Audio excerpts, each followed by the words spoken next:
Bismillahirrahmanirrahim. Assalamualaikum warahmatullahi taala wabarakatuh. Alhamdulillah rabbil alamin wassalatu wassalamu ala asyrafil anbiya'i wal mursalin wa ala alihi washabihi ajma'in. Raditu billahi rabban bi islami dinan bi Muhammadin nabiyyan wa rasulah. Allahumma shalli ala sayyidina Muhammad wa ala alihi washabihi ajma'in. Allahumma anta rabbuna wa rabbuhu wa qulubuna biyadik fa in lam taqdihi anta Allahumma ighfir lana wa lahum Allahumma ighfir lana wa lahum Allahumma ighfir lana wa lahum rabbi zidna 'ilma walhamdulillahi rabbil alamin.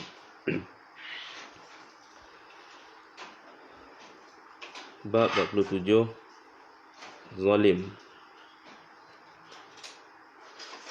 Tajuk iaitu Zalim. Tambihul ghafilin Abu Lais As-Samarqandi. Qala mu'alif rahimahullahu ta'ala. Abu Lais meriwayatkan dengan sanadnya dari Abu Musa al-Asy'ari radhiyallahu anhu berkata, Rasulullah sallallahu alaihi wasallam bersabda, Inna Allah ta'ala yumli liz-zalimi fa idza akhazahu lam yuflithu. Summa qara'a wa kadzalika ahzu rabbika idza akhazal qura wa hiya zalimatun inna akhzahu alimun syadid. Sesungguhnya Allah memberi kesempatan bagi orang-orang yang zalim, dan bila ditangkap tidak dilepas dan tidak akan selamat. Firman Allah Subhanahu wa taala, demikianlah seksa Tuhanmu jika menyeksa penduduk kampung. Sungguh seksanya sangat pedih dan keras. Surah Hud ayat 102. Jadi kita jelas zalim ni satu benda yang dilarang dalam agama. Maksud zalim ni kita meletakkan satu-satu perkara tidak kena pada tempatnya, tidak sesuai dan tidak patut pada tempatnya, menganiaya. Jadi tak kena pada tempat, tak elok. Sepatutnya kita makan makanan yang halal, tapi kita masukkan dalam perut benda yang haram, zalim, tak kena pada tempat dia. Jadi Allah ni, kasih sayang Allah, dia beri kesempatan pada kita untuk kembali kepadanya. Allah memberi kesempatan untuk bertaubat bagi pada orang-orang yang zalim. Tapi kalau tidak kembali, kena ingat, demikianlah seksa Tuhanmu. Seksa Allah ni begitu besar dan luas, begitu dahsyat. Di zalim ni tak kena pada tempat lah. Patutnya kita mengaji ilmu agama, tapi kita duk mengaji ilmu lain hingga lupa Allah. Tauhid kita rasa tak kenal Allah, menyimpang dan mensyirikkan Allah, melakukan perkara-perkara bukan kerana Allah, kita utamakan benda lain, itu zalim. Bila orang zalim ni, maknanya tempatnya itu adalah tempat orang-orang yang akan diseksa oleh Allah Subhanahu wa taala. Cuma kita umat Nabi Muhammad ni selamatlah lagi. Allah tak turunkan seksa secara terus. Allah tangguh dulu seksa dia supaya kita boleh taubat, boleh kembali. Namun umat terdahulu mereka zalim pada diri mereka bila disampaikan risalah.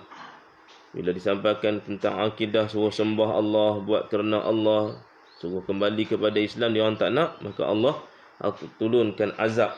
Kaum-kaum Samud, kaum-kaum Ad, itu kaum Nabi Saleh, kaum-kaum umat-umat terdahulu, Nabi Zakaria, Nabi Yahya, mereka ni diazab oleh Allah Subhanahu wa taala secara langsung, dengan terbalikkan bumi, dengan runtuhnya batu-batu macam-macam, dan dengan banjirnya, dengan tenggelam dalam laut, dengan serangan-serangan binatang, haiwan, serangga. Ini maknanya orang yang kita diberikan kesempatan laksanakan dengan baik. Kita zalim dengan diri kita, zalim dengan anak-anak, zalim dengan orang, zalim dengan binatang, haiwan, itu semua kena jaga.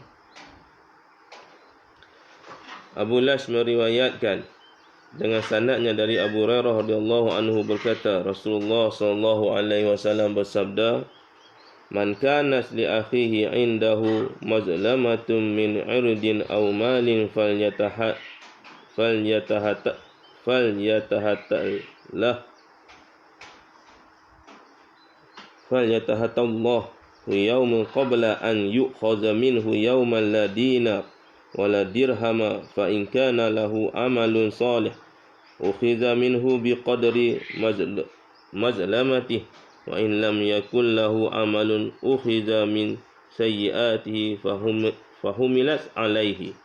Siapa yang berasa berbuat zalim, man kana li akhihi indahu mazlumatun, terhadap saudaranya dia buat zalim, siapa-siapa yang telah melakukan kepada saudaranya indahu kezaliman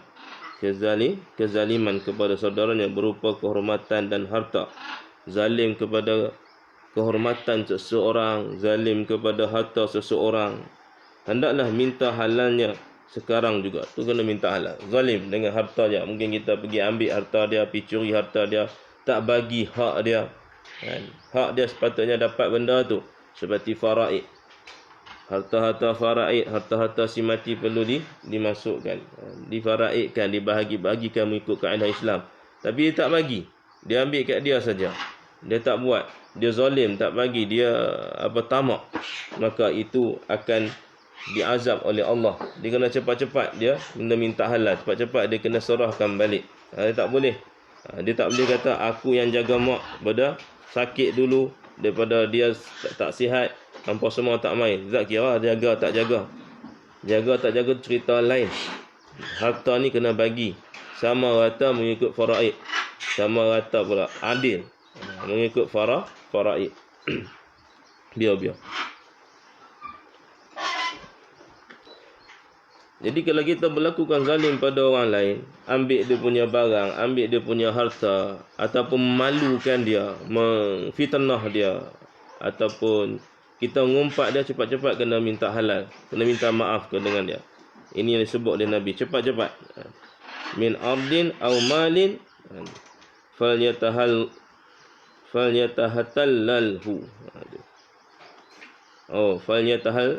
Falyatahallahu, minta halal. Kena minta halal cepat-cepat. Hendaklah minta halalnya sekarang juga. Al-yaum, hari ini juga. Qabla, sebelum an yukhas, sebelum dituntut. Minhu yauma la dinar, hari yang tidak ada dinar dan dirham. Wang itu dinar emas, dirham perak. Maka jika ia mempunyai amal soleh, diambil menurut kadar kezalimannya. Bila ni? Pada mahsyar nanti. Atas muka bumi ni kita seronok anaya orang. Atas muka bumi seronok duk mengumpat orang, duk mengatakan orang, duk fitnah orang, duk kata itu, kata ini. Nak suruh orang tu jatuh, nak suruh orang tu rosak, nak suruh orang lain kata pada orang tu. Macam-macam fitnah dia buat. Benda-benda buruk dia lakukan. Tapi kita ingat, selagi mana kita tak sempat minta ampun dan minta maaf dan minta halal dengan orang yang kita zalim, maka nanti di akhirat, mana ada dinar kita nak bayar balik dah. Dulu waktu aku hidup, aku duk mengata kat hang, dia aku nak bayar dengan dinar dah. Tak ada siapa boleh bawa dinar, dirham di atas muka di padang mahsyar nanti.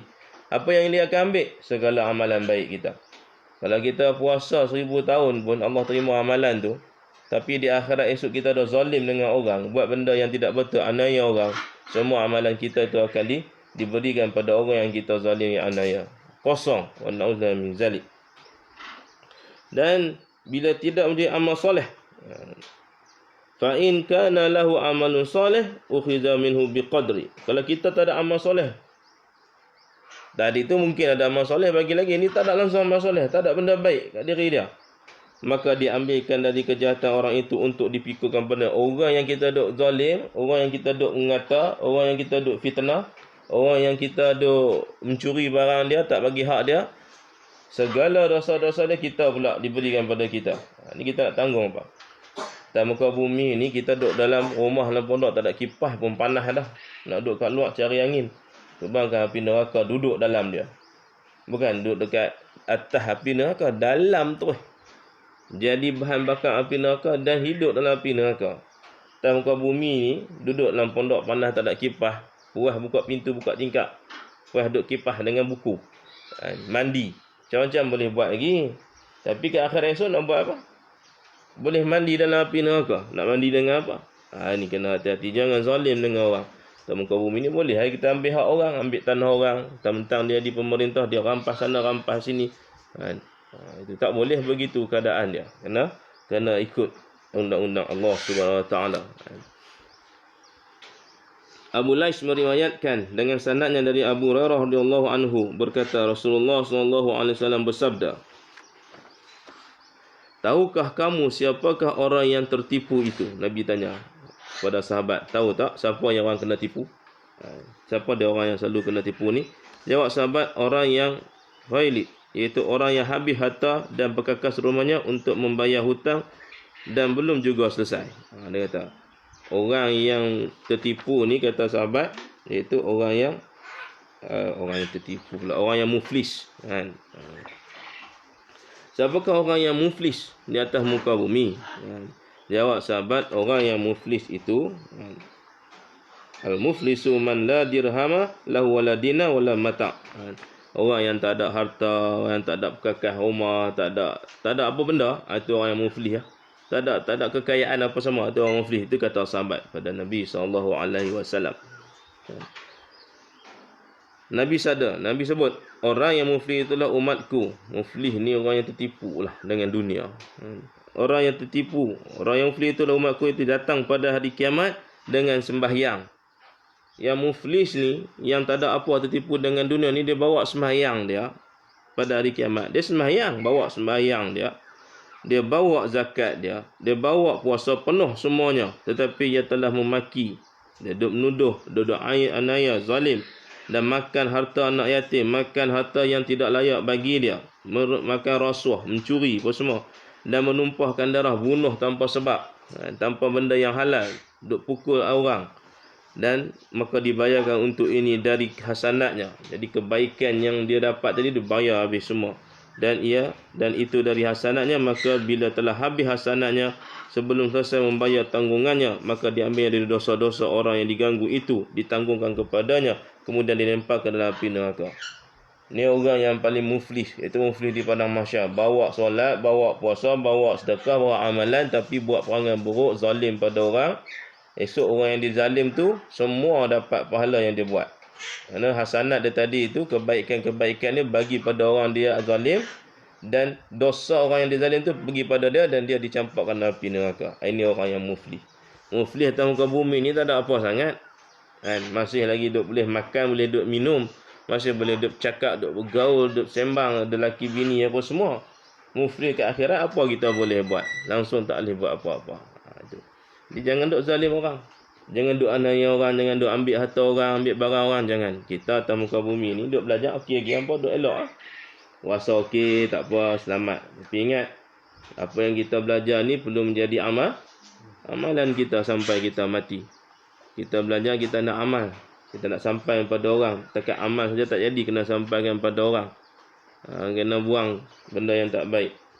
Benda ini kena amal. Bukan boleh dapat PhD, tak boleh. PhD ni Allah yang tentukan. Masternya Allah yang tentukan. Bagaimana Allah tentukan? Bila kita dapat hidayah. Tak guna kalau kita ada banyak PhD, ijazah apa semua, tapi tak dapat hidayah. Hidayah tu yang paling penting di sisi Allah. Hidup kita ni ada tujuan. Tujuan kita adalah hidayah Allah Subhanahu Wa Taala. Beriman kepada Allah, menjadi khalifah Allah Subhanahu Wa Taala. Bukan dia khalifah makhluk. Bukan dia khalifah benda-benda yang tak sepatutnya. Jadi salah kerana ambil semua tu tak salah, tapi ingin jadikan dia satu prioriti dalam kehidupan kita, sebagai hiasan-hiasan kehidupan, alat-alat sahaja. Alat macam kita nak makan, perlukan mulut, perlukan makanan. Tapi adakah kenyang tu dengan mulut dan makan tadi? Tidak. Kenyang itu daripada Allah Subhanahu Wa Taala. Ada orang makan banyak tapi tak kenyang-kenyang, kerana bukan sebab makan tadi kenyang. Di benda yang kita belajar yang paling penting adalah melaksanakan perintah Allah Subhanahu Wa Taala, jangan zalim antaranya kepada manusia yang lain. Abu Maisarah berkata, ketika ada seorang baru dikuburkan, ada kisah ada orang baru dikuburkan. Tiba-tiba ia didatangi oleh malaikat Munkar dan Nakir dengan bawa cemeti ataupun pecut. Maka berkata keduanya, Nakir akan bawa tongkat nanti. Nakir ini disebut berwarna hitam kebiruan, matanya merah. Itu suaranya guruh di langit, garang. Suaranya begitu kasar. Tanya soal, bawa tongkat. Jadi bila ada seorang yang baru dikuburkan, tiba-tiba datang malaikat ni, Munkar dan Nakir, bawa dia punya cemeti dia, rawatan dia tadi itu, Berkata keduanya, kami akan memukul engkau 100 kali. Dia sebut kepada orang yang mati tadi tu, kami akan sebat engkau 100 kali. Sebat malaikat ni bukan sebat macam kita. Sebat kita ni kuat-kuat terlupak apa dia, terkoyak kulit, kan, demam, sakit. Tu je, tu pun dah tak tanggung dah. Sakit tak terazab dah, tu dunia. Rawatan malaikat, sekali rawatan terbenam dalam tanah 70 hasta. Mana ada kita duduk rawatan muka bumi ni, pi rawatan tengok. Kejap lagi duduk kat tengah padang tu, cuba rawatan kawan awak. Terbenam tak terbenam? Tidak pun duduk atas air, terbenam tak? Duduk terapung atas air tu rawatan, terbenam tak dia? Atas air pun tak terbenam. Malaikat pun kena kira rawatan, terbenam 70 hasta dalam tanah. Terbenam dalam 70 hasta ni panjang mana? Dia kurang 3 tingkat bangunan. Dalam. Akan mukul 100 kali. Itu sekali rawatan. Kalau 100 kali rawatan, macam mana keadaan orang yang kena rawatan tu dalam kubur? Maka berkata si mayat, saya dahulu begini dan begitu, menunjukkan kebaikan sehingga dipotong pukulan itu 10 kali. Dia cerita, aku dulu dekat dunia ni buat gitu, buat baik semua ni. Okey, dia ini itu. Oh, tinggal 10 saja kali rawatan. 90 kali dah selamat. Lalu dia terus menyebut amal-amal kebaikannya dan selalu mendapat keringanan sehingga tinggal 1 pukulan. Dia cerita, aku ni duduk sedekah, aku ni cerita baik dia semua, aku duduk menuntut ilmu apa semua, sehingga tinggal 1 rawatan saja. Dan keduanya berkata, kami akan mukul engkau dengan 1 kali. Maka dipukullah yang 1 kali sehingga kubur itu menyala api. Dia terus pukul. Jadi 100. Tapi bila ada amal kebaikan yang banyak, cerita-cerita, maka dikurangkan. Ini pengetahuan malaikat, bukan pengetahuan pengetahuan Allah itu berbeza. Dalam pengetahuan malaikat hanya kadar tu sajalah. Asalnya diwarahkan 100, tapi sebut benda baik, malaikat kata okey, kurang tinggal 1. Bila 1 tu rawatan. Sekali dia rawatan menyala kubur, terbakar kubur. Kalau orang beriman macam mana nak kena rawatan dalam kubur, terbakar kubur. Kita tak payah terbakar kubur. Mentor yang duk menyala cuba pegang, panah pun tak mau pegang, kena ambil kain. Ini dalam kubur terbakar. Lalu ia bertanya, mengapa kamu mukul aku? Orang dalam kubur tu tanya, kenapa kena pukul pula? Jawab keduanya, kerana pada satu hari engkau berjalan dan melihat seorang yang teraniaya minta tolong kepadamu, tetapi tidak engkau tolong. Bila seorang yang tidak menolong terkena sedemikian, maka bagaimana yang menganiaya? Dia lalu nampak orang kena aniaya, kena zalim, dan dia buat tak tahu saja. Itu yang dia kena azab. Kita tak boleh. Dan nampak orang kena aniaya, kena zalim, kita kena bantu, kena tolong dia. Kena selamatkan dia daripada orang yang kena zalim. Sebab tu kita boleh menipu orang yang nak kena zalim. Seseorang yang nak kena zalim dengan orang yang zalim datang kepada kita, minta perlindungan, kita kena lindung dia. Dan bila orang zalim tanya, ada jumpa tak, ada nampak tak, sekian-sekian orang, kita kata tak nampak, padahal kita yang nak tolong, kita menipu, maka Nabi kata benda ini harus dan wajib kita tolong dia. Ini kena bantu orang zalim. Jangan kita buat tak tahu saja. Esok kita nak hidup dengan manusia di luar sana. Ada orang kena aniaya dengan pemerintah, kena aniaya dengan orang-orang besar, kena aniaya dengan jiran-jiran, kena aniaya dengan sahabat-sahabat kawan-kawan yang kita kenal, dengan orang-orang yang memang sejak kala dah zalim. Jadi kita kena bantu dia, kena tolong dia dengan daya upaya, dengan cara yang terbaik di sisi Allah Subhanahu Wa Taala. Kena bantu. Abu Lais berkata, Maimun bin Mahran berkata, sesungguhnya ada kalanya seorang yang membawa kurban itu mengutuk pada dirinya sendiri. Ketika ditanya bagaimana, jawabnya, dia membaca, ingatlah bahawa kutukan Allah pada orang-orang yang zalim. Sedang ia seorang yang zalim, maka kutukan itu terkena pada dirinya sendiri. Allah ni dia mengutuk orang zalim. Kalau kita melakukan zalim, maka kita akan dapat kutukan daripada Allah Subhanahu Wa Taala. Wa na'udzubillahi min zalik.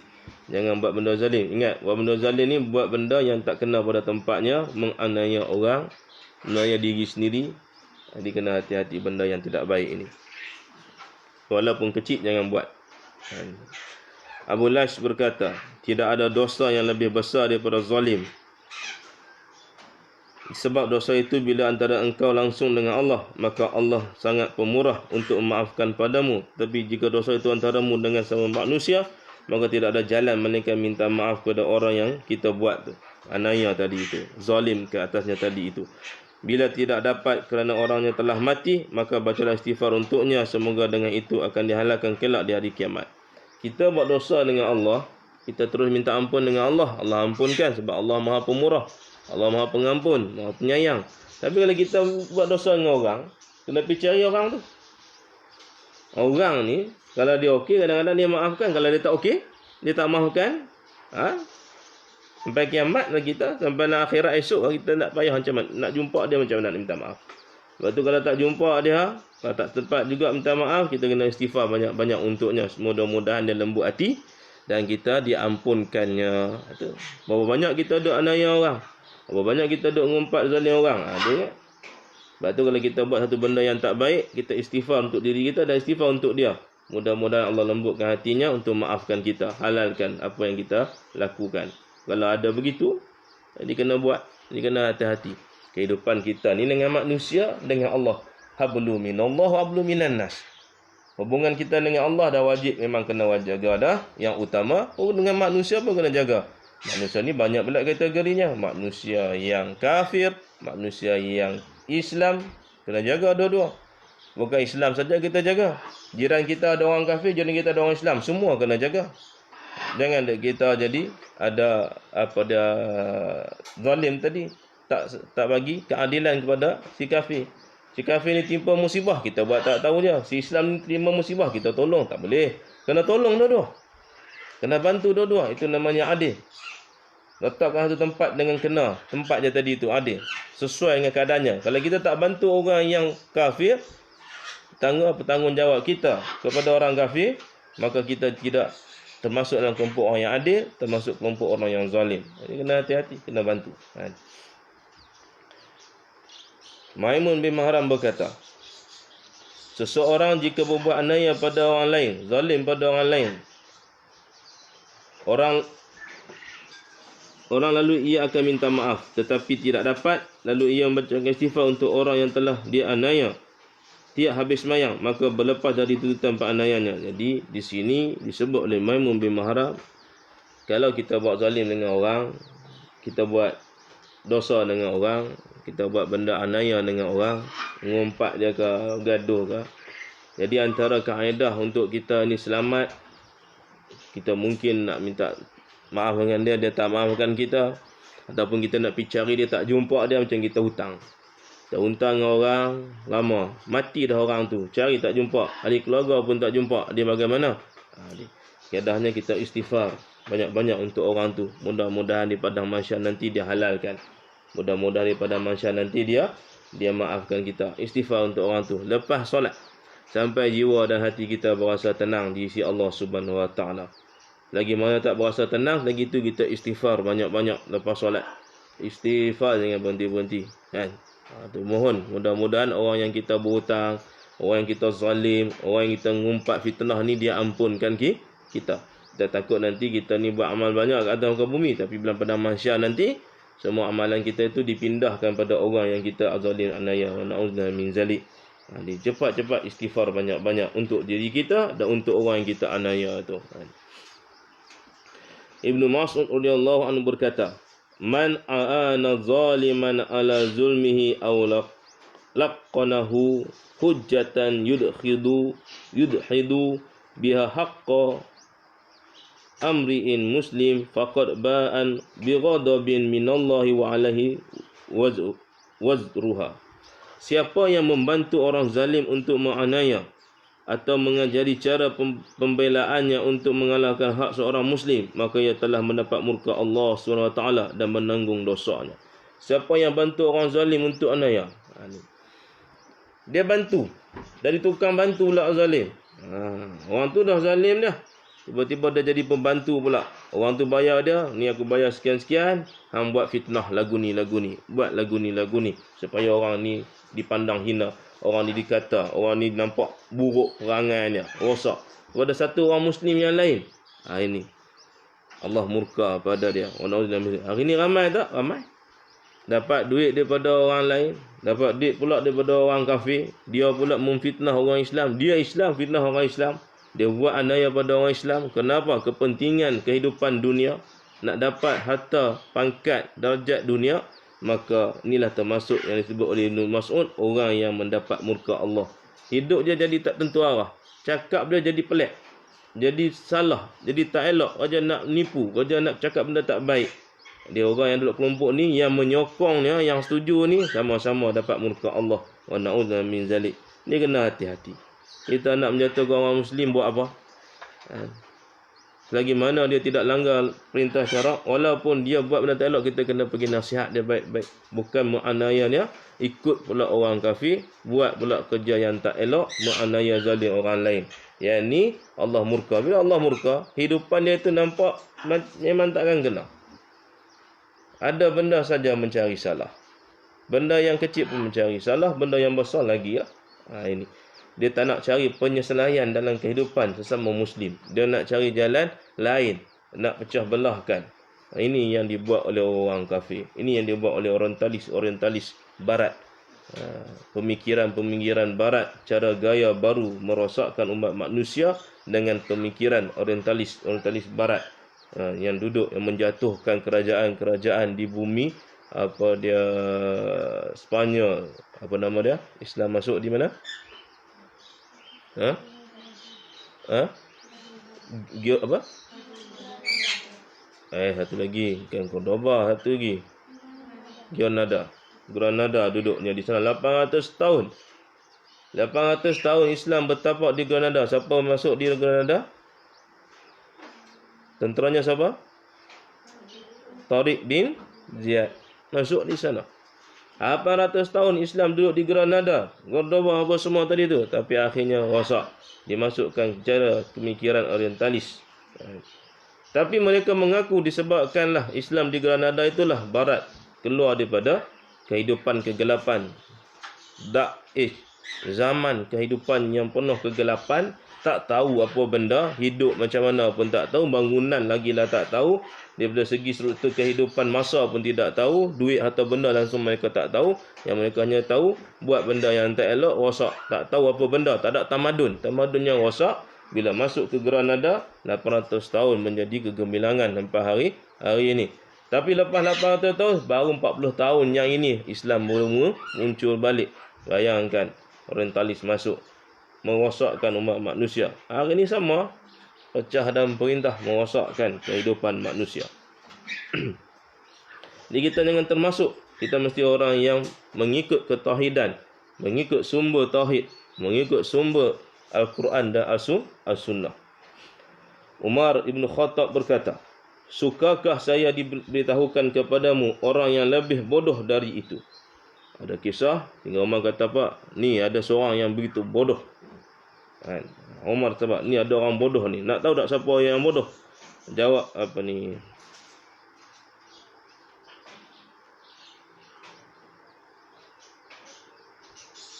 Jawabnya, baiklah ya Amirul Mukminin. Tadi atas tak baca. Umar bin Al-Khattab radhiyallahu bertanya kepada Al-Ahnaf bin Qais, siapakah orang yang sangat bodoh? Umar tanya kepada Ahnaf bin Qais, siapa orang yang sangat bodoh? Jawab Ahnaf, orang yang menjual menukar akhirat dengan dunianya, orang yang mengorbankan akhirat untuk mendapat dunia. Dia jawablah. Umar tanya, siapa orang paling bodoh? Ahnaf jawab, orang paling bodoh ni duk kejar dunia tinggal akhirat. Tu bodoh. Jelas kat situ dah. Jadi kalau kita kata bodoh pun tak ada masalah. Umar sebut awal lagi dah. Sahabat Nabi sebut, bukan kata Allah sebut. Allah tak sebut bodoh, lebih bodoh. Jahulan wa zaluman. Orang yang bodoh sebodoh-bodohnya, orang yang zalim sezalim-zalimnya. Tinggi lagi lah. Kita sebut jahulan wa zaluman ni. Itu.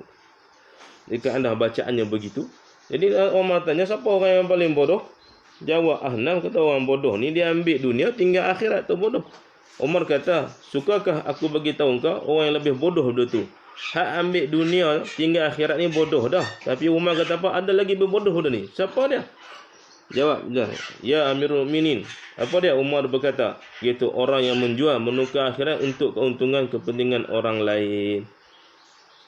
Dia jual akhirat, dunia dia tak untung, dapat ke orang lain. Jadi balaci. Jadi apa tak tahu. Dia dapatlah tapi dapat apa? Hampas-hampas. Orang tu kaya, kemesudahan. Orang tu mewah sebab menolong orang yang maknanya orang lain. Dia dapat habuan, tapi habuan dia berapa kerat. Kan? Boleh kadar-kadar tu sajalah. Kan? Kuat-kuat boleh guna kereta Alphard sebiji, takat tu je lah. Kan? Dia tak tahu ke akhirat esok dia akan jadi manusia yang paling bodoh, akan menangis di padang mahsyar hingga tangisannya tadi itu dia tenggelam, hingga berenang dalam tangisan dia tadi itu, membuatkan dia berasa loya dan nak muntah, tak elok, macam-macam. Ali bin Abi Talib radhiyallahu berkata, saya tidak pernah berbuat baik atau buruk pada orang lain. Sebab Allah telah berfirman, siapa berbuat kejahatan maka akan ditanggung dirinya sendiri akibatnya. Siapa buat benda jahat, dia akan tanggung sendiri. Dia, orang lain tak tanggung. Ini kata-kata, kamu tanggung dosa anak kamu, kamu tanggung dosa isteri kamu. Bila masa suami tanggung? Suami tak pernah menanggung dosa anak, suami tak pernah menanggung dosa isteri. Tapi isteri, dia mengambil pahala suami. Itu kena sedar diri sikit. Dosa isteri suami tak tanggung, tapi isteri dia mengambil pahala suami dia. Tapi tak kuranglah pahala suami dia ambil. Jadi orang kata Sayyidina Ali, Allah sebut siapa buat kejahatan maka akan ditanggung diri sendiri. Jadi kita tak tanggung dosa orang lain. Yang kita menanggung dosa kita sendiri. Tapi orang kata tanggung dosa sebab dia tak tegur. Tak tegur, tak nasihat, suami tak tegur, isteri dan anak-anak. Dosanya tadi itu dosa dia sebab tidak menegur. Dosa tetap dia punya. Tapi kalau dia tegur, seorang isteri buat dosa, anak buat dosa dan dia dah tegur nasihat, dia tak dapat apa. Dia tetap dapat pahala. Yang berdosa tetap juga isteri dengan anak-anak tadi itu yang dapat dosa. Dia selamat dah. Itu. Kalau kata dia tanggung dosa, Nabi Allah Lut, Nabi Allah Hud, kaum Nabi Lut macam mana? Orang yang kaum sejenis. Isteri dia sendiri yang maknanya, adakah Nabi Allah Lut tak pernah nasihat isteri dia? Mesti dia nasihat lah. Nabi Nuh, anak dia sendiri tak mau ikut dia. Maknanya itu. Jadi maknanya kita tak tanggung, kata Allah, siapa yang buat kejahatan maka akan ditanggung dirinya sendiri. Dia buat, siapa yang anaknya dia akan tanggung. Maka jika saya berbuat baik kepada orang, berarti telah buat baik kepada diriku sendiri. Jadi kalau kita buat baik pada orang, maknanya kita buat baik untuk diri kita sendiri. Kita selamat di sisi Allah Subhanahu Wa Taala. Sebaliknya kalau kita buat jahat dengan orang, mana kita buat jahat pada diri kita sendiri, anaya, dan zalim pada diri sendiri. Kerana kita nak tanggung dosa dan azab Allah di padang mahsyar nanti, di akhirat kelak. Abu Las meriwayatkan dengan sanad daripada Abu Sa'id Al-Khudri radhiyallahu anhu berkata, ada seorang dari sahabat Muhajirin berhajat kepada Nabi SAW. Seorang sahabat Muhajirin yang duduk di Mekah, dia nak jumpa Nabi dan ingin berjumpa dengan Nabi SAW secara bersendiri untuk mengutarakan hajat, nak jumpa Nabi SAW, nak cerita, nak minta hajat dengan Nabi. Sedangkan Nabi SAW waktu itu dilbatu ha'a, mengatur tentera. Nabi tengah sibuk duk susun tentera. Dan biasa keliling di waktu malam dan kembali di waktu subuh untuk sembahyang subuh. Ini kerja Nabi. Susun tentera, pusing tengok tentera dia buat apa. Tu balik sembahyang subuh. Itu Nabi. Waktu Nabi susun tentera yang paling awal sekali, tentera yang bangun malam tak tidur. Itu yang paling duduk depan sekali Nabi susun. Maka bertepatan pada malam itu tertahan sehingga pagi. Dan ketika baru naik di atas kenderaan, tiba-tiba kendali untanya dipegang oleh orang itu. Jadi nak jumpa Nabi ni sibuk. Pagi-pagi itu Nabi naik unta, dia terus pergi jumpa Nabi, pegang tali unta Nabi. Ya Rasulullah, saya ada hajat. Aku ada hajat dengan kau ni ya Nabi. Jawab Nabi SAW, lepaskan kenderaanku dan hajatmu akan tercapai. Lepas kenderaanku ni nak pergi perang dan hajat kamu akan tercapai. Tetapi orang itu tidak melepaskan kendali yang dipegangnya. Dia pegang juga tali, kendali unta tadi tu. Maka Nabi SAW khawatir terlambat dipecutkan orang itu. Mana diganggu orang tu, takut terlambat dengan urusan yang nak pergi perang. Lalu terus berjalan untuk segera sembahyang subuh. Dan ketika selesai dari sembahyang itu, segera menghadap orang-orang dan bersabda, siapakah orang yang saya pukul tadi itu? Ni dia pegang, ni ada kisah dia tadi tu yang Nabi ketika nak wafat. Siapa yang ada hutang? Orang ni tadi kan. Diulangi lagi panggilan. Nabi ni kita takut lambat tadi, dia orang duk pegang tu, Nabi pukul dia. Cemeti dia tu untuk nak cepat solat subuh, takut lambat. Jadi habis sembahyang, siapakah orang yang aku pukul tadi? Diulangi lagi panggilan itu, ditambah. Jika ia adzan adalah berdiri, maka berdiri orang itu sambil berkata, A'udzubillahi summa birasulihi. Lalu Nabi SAW bersabda, mari dekat kemari. Maka yang mendekat kepada Nabi SAW sehingga berada di depan Nabi SAW, dengan segera Nabi SAW menyerahkan pecut, iaitu cemeti, kepadanya dan berkata, terimalah ini dan balaslah pukulanku kepadamu. Orang itu berkata, A'udzubillah, jangan sampai aku mukul nabinya. Nabi SAW bersabda, balaslah pukulanku kepadamu itu tidak apa-apa. Jawabnya, A'udzubillah, jangan sampai aku mukul nabinya. Nabi SAW bersabda, tidak boleh, tidak, engkau harus membalas aku atau engkau memaafkan. Maka orang itu segera membuang pecut ataupun cemeti dari tangannya dan berkata, telah saya maafkan ya Rasulullah. Kemudian Nabi SAW bersabda, ya ayuhan nas, ittaqu rabbakum wa la yazlimu ahadum minkum mu'minan illa intaqamallahu minhu yaumal qiyamah. Hai manusia, bertakwalah kepada Tuhanmu, dan jangan ada seorang menganiaya dari mukmin melainkan pasti Allah akan membalas kepadanya pada hari kiamat. Juga bersabda,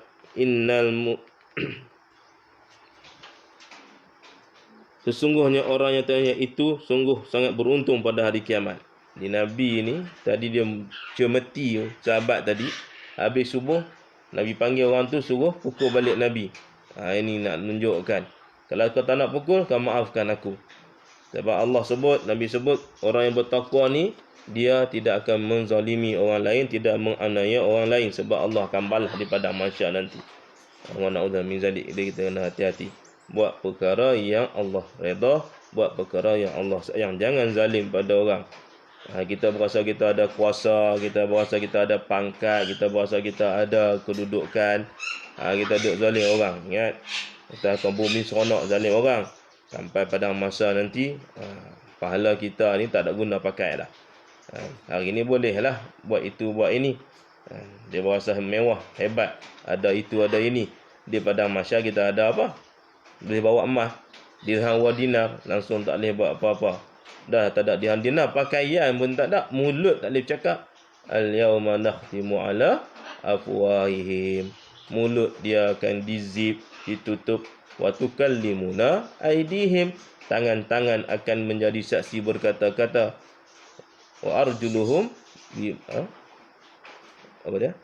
Wa tukallimuna aydihim wa tashhadu arjuluhum. Maka menjadi saksi kaki-kakinya akan berkata-kata kepada Allah. Ini atas muka bumi seronok, tapi sampai masa kerosakan yang begitu besar di akhirat kelak. Wallahu alam. Mudah-mudahan Allah memberkati dan merahmati kita. Yang baik daripada Allah, yang lemah daripada diri sendiri dengan izin Allah Subhanahu wa taala. Jazakumullahu khairan jazaa. Billahi taufiq wal hidayah. Wassalamualaikum warahmatullahi taala wabarakatuh.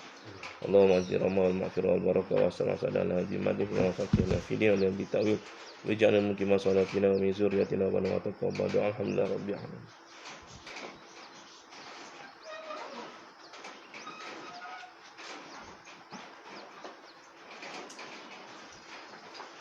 Mereka dah tahu, tapi mereka ini mengikut juga. Adakah mereka itu telah ditutup oleh Allah?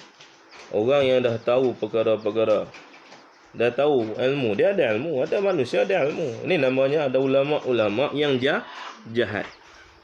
Manusia ni, ulama ni dia ada orang ilmu, ada orang yang berilmu, tetapi ada ilmu yang mereka ini menjadikan ilmunya sebagai kejahatan, rosak ilmu dia. Ada orang yang dah tahu benda ini salah, tapi dia buat juga, maknanya pintu hatinya dah tertutup. Dia tahu kalau tak sembahyang berdosa, dia tahu kalau mengumpat berdosa, dia tahu kalau tak menuntut ilmu berdosa, tapi dia tak buat. Dia buat benda yang zalim juga. Dia tahu arak tu haram, dia minum juga. Bermakna pintu hatinya telah ditutup. Macam orang kafir Quraisy, mereka tahu Rasulullah itu benar. Abu Lahab, Abu Jahal ni tahu Nabi siapa. Dia tahu Nabi ni orang yang benar, orang tak pernah nipu. Dia tahu akidah Nabi ni betul. Tapi sebab Allah tutup pintu hati mereka, tidak ada hidayah. Sebab hidayah ni milik Allah Subhanahu Wa Taala. Zulumat, gelap lah. Zalim ni maksudnya gelap. Zulumat, kita orang Melayu jadi gelamat. Gelap, gelamat. Gelap, gelamat orang Melayu panggil gelap gulita. Zulumat, gelap hati dia. Tu. Orang Melayu panggil gelamat. Kalau orang India panggil gelimat. Jadi Arab panggil zulumat. Zulumat ni hati dia gelap. Bila hati gelap, mana cahaya nak masuk? Tak boleh. Tak ada nur hidayah. Bila tak ada nur hidayah, hanya tahu sajalah. Macam orang tahu bawa kereta. Dia tahu bawa kereta. Kereta kecil, kereta besar. Ada lesen habis. Lesen apa? GDL. Tapi tak ada benda jentera tu. Boleh bawa tak? Tak boleh. Apa benda tu? Hidayah tadi. Dia tak boleh nak bawa benda yang dia ada tadi tu. Dia ada lesen GDL, ada lesen full apa semua. Tetapi dia tak ada kenderaan tu. Apa kenderaan tu? Hidayah tu tak ada. Jadi dia gelap di situ. Menengok sajalah. Dia menengok, dia buatlah benda-benda yang tak kenal. Pergi beli basikal, kayuh, bunyi kereta. Jadi gila. Tu dia gelap. Hati dia jadi tak betul. Jadi dia buat benda yang salah. Dia tahu, tapi Allah tidak memberikan pengetahuan secara nuraniyah kepadanya. Wa na'udzu min zalik. Mai orang tahu atas muka bumi ni macam-macam kita tahu benda halal haram, tapi dia buat juga kerana zulumat. Kegelapan, kezaliman yang ada dalam jiwa dia itu masih banyak. Bagaimana nak buat? Kita kena rajin ibadah banyak pada Allah.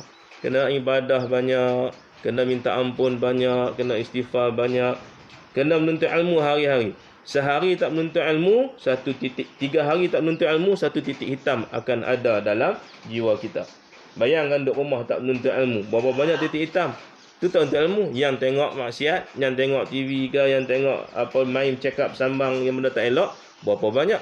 Bila zulumat tu, kegelapan masuk, maka dia jadi gelap yang penuh. Zulumat, zalim. Dia jadilah sifatnya tubuh badan zalim. Ala fi jasadi mudrah. Iza saluhat salat jasadu kullu. Wa iza fasadat fasada jasadu kullu. Bila zalim, dia mula nak buat benda yang tak baik. Bila buat benda tak baik ni, mula dia rosak. Bila dia rosak ni, dia tak rosak diri dia saja. Dia pergi rosak orang lain pula.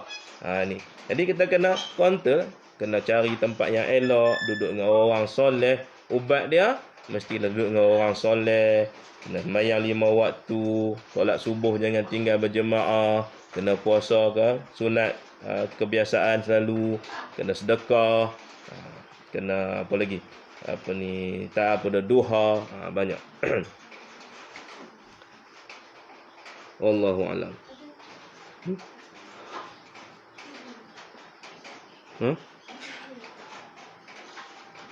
Siapa nama? Sihir. Kalau ada orang buat sihir pada kita, kita kena teruk. Dia buat zalim lah kepada kita dan dia berdosa, tapi kita maafkan. Dosa dia buat tadi tu habis kah? Allah akan balas juga kah? Dosa dia buat sihir ke kita tu. Bagus. Orang buat sihir pada kita, kita maafkan dia. Dia ampun lah. Dia sihir pada kita 30 tahun, 40 tahun sampai mati. Kan? Buat sihir ni memanglah. Kalau sihir ni taklah kuat seperti santau. Sihir ni dia mantra saja. Santau ni dia alat. Sihir mantra dia hantar setan. Setan pergi duk kacau, duk ganggu.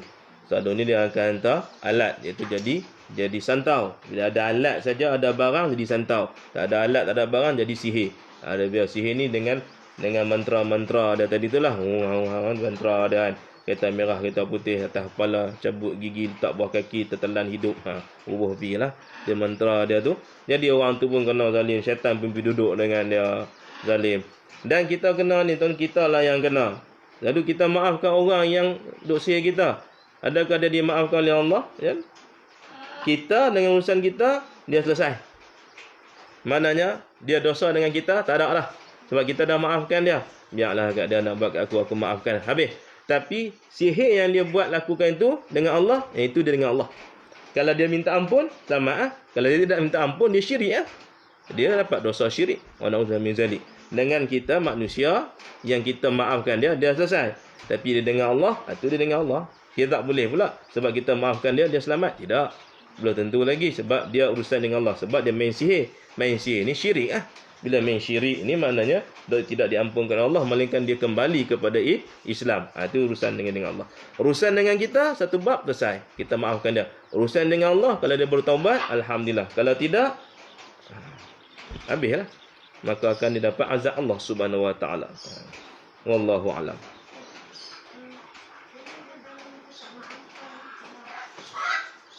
Orang yang tak maafkan orang ni jadi bodoh. Dia berasa diri dia tak ada dosa dengan orang. Istilah mudah ya.